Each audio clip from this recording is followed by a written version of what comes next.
$200 billion to be used over 10 years to encourage $1.5 trillion worth of investments. The plan relies heavily on the states to chip in the money.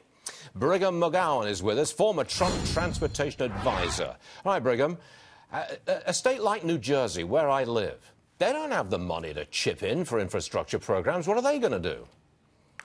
Well, Stuart, this is all about leveraging extra money. And if you look at infrastructure, not necessarily highways and transportation projects, but states account for about 80% of the spending on infrastructure projects, and this extra money is to help them get over the hump. But we want to get this done, don't we? And we want to build this infrastructure. We want it. I mean, everybody wants it.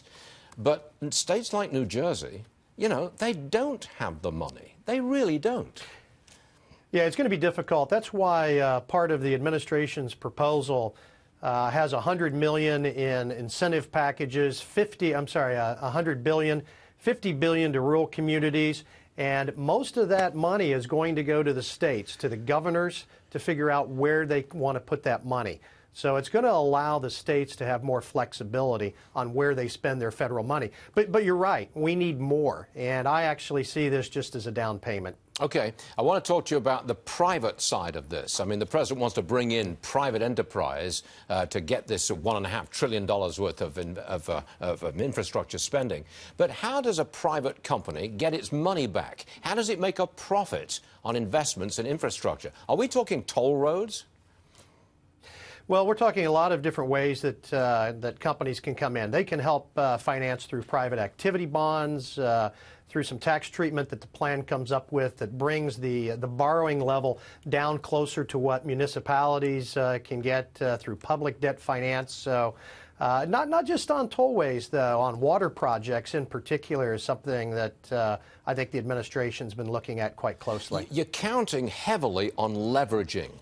The feds chuck in $200 billion, and that's leveraged to $1.5 trillion. That is a big and very optimistic bet.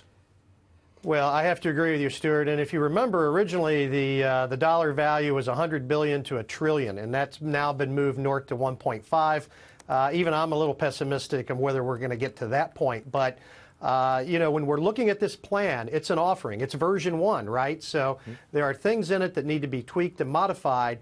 But this is the first time that I can think of in 40 years where we've had a president and an administration that wants to be serious about infrastructure.